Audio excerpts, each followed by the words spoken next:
दोस्तों, दिनाक्षी short hand में आपका स्वागत है। अगर आप चैनल पर नए हैं तो चैनल को सब्सक्राइब करें और बेल आइकन ज़रूर दबाएं।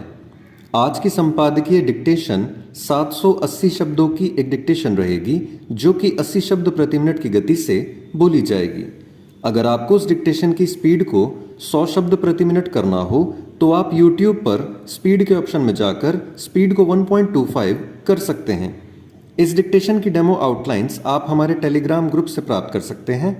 और अगर आपको इस संपूर्ण संपादकीय मैटर की सभी एडवांस आउटलाइंस और वाक्यांश की आवश्यकता है तो आप हमारा स्पेशल पेड बैच ज्वाइन कर सकते हैं। हमारे पेड बैच में दी गई एडवांस आउटलाइंस और वाक्यांश की सहायता से आप शॉर्ट हैंड को 120 प्लस की गति में लिखने में सक्षम होंगे। इस बैच को ज्वाइन करने के लिए आप डिस्क्रिप्शन बॉक्स में दिए गए मोबाइल नंबर पर व्हाट्सएप कर सकते हैं। तो चलिए डिक्टेशन को स्टार्ट करते हैं। डिक्टेशन 5 सेकंड बाद स्टार्ट होगी।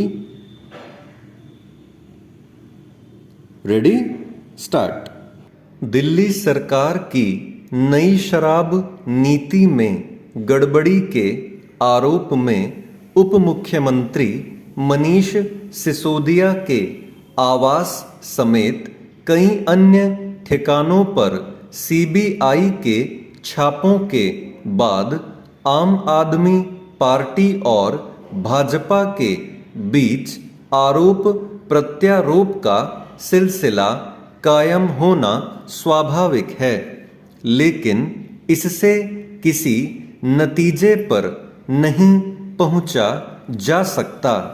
नतीजे पर तो तभी पहुंचा जा सकता है जब सीबीआई उन आरोपों को अदालत के समक्ष सही साबित करे जो शराब नीति में बदलाव के सिलसिले में सामने आए हैं। दिल्ली के उपराज्यपाल की ओर से शराब नीति में घोटाले की जांच के आदेश देने के बाद जिस तरह उस नीति को बदल दिया गया उससे कुछ सवाल अवश्य उठे हैं। इन सवालों की अनदेखी नहीं की जा सकती। इसी तरह इसकी भी अनदेखी नहीं की जा सकती कि खुद दिल्ली सरकार के मुख्य सचिव ने उपराज्यपाल को सौंपी गई अपनी रिपोर्ट में शराब नीति में गड़बड़ियों को रेखांकित किया है। इन सब के बावजूद सच झूठ का निर्धारण अदालत में ही होगा। ऐसे में यह आवश्यक है कि सीबीआई इस मामले की तह तक जाने का काम शीघ्रता से करे, चूंकि इस समय कई नेताओं के खिलाफ सीबीआई और ईडी की जांच जारी है। इसलिए विपक्षी दलों को यह कहने का अवसर मिल गया है कि केंद्रीय जांच एजेंसियों का दुरुपयोग और मनमाना इस्तेमाल किया जा रहा है।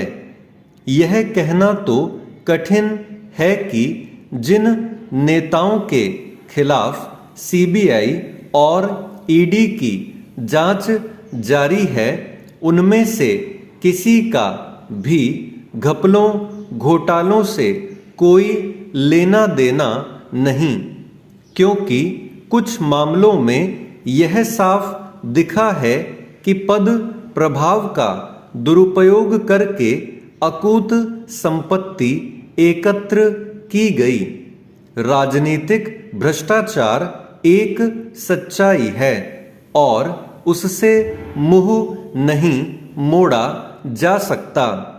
कई मामलों में यह देखने में आया है कि भ्रष्ट नेता और नौकरशाह मिलकर अवैध कमाई करते हैं। जब भी नेताओं के खिलाफ कार्यवाही होती है तो यही शोर मचता है कि राजनीतिक बदले की भावना से काम किया जा रहा है।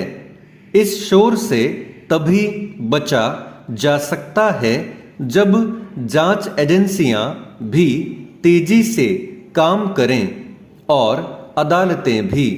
सच तो यह है कि ऐसी कोई व्यवस्था बननी चाहिए जिससे नेताओं और नौकरशाहों के मामलों की जांच कहीं अधिक प्राथमिकता के आधार पर हो। यह इसलिए और आवश्यक है क्योंकि कुछ मामलों में उन नेताओं का भी महिमा मंडन होता है जिन्हें अदालतें सजा सुना चुकी होती हैं। ऐसा इसलिए हो रहा है क्योंकि उनके मामलों का निस्तारण उच्चतर अदालतों से होना शेष है। यह ठीक नहीं कि जब कभी किसी मामले में जांच एजेंसियां और निचली अदालतें अपना काम समय रहते सही से कर देती हैं तो उच्चतर अदालतें उनका निस्तारण करने में देर कर देती हैं। चेंज। थोड़ी सी लापरवाही किसी बड़े हादसे का कारण बन सकती है। ऐसे में लोगों से अपेक्षा की जाती है कि वे जागरूक नागरिक की जिम्मेदारी निभाएं ताकि ऐसे हादसों से बचा जा सके। हिमाचल प्रदेश में अपराध के मामले बढ़े हैं। कई मामलों में सामने आया है कि घटना को अंजाम देने वाले अन्य राज्यों के लोग हैं। कई बार ये लोग अपराध करने के बाद भाग जाते हैं और पुलिस के हाथ नहीं लगते क्योंकि उनका पुलिस थानों में सत्यापन नहीं होता। प्रदेश में अन्य राज्यों से आने वाले लोगों के लिए अनिवार्य किया गया है कि वे निकटवर्ती थाने में अपना सत्यापन कराएं। मकान मालिकों के लिए भी निर्देश हैं कि किसी बाहरी व्यक्ति को किराए पर घर देने से पहले उसकी जानकारी पुलिस थाने में अवश्य दें। कई पंचायतों ने भी अन्य राज्यों के फेरी वालों के बिना अनुमति पंचायत में घुसने पर रोक लगा रखी है। लेकिन अक्सर देखा गया है कि लोग इसमें लापरवाही करते हैं जिसका खामियाजा बाद में भुगतना पड़ता है।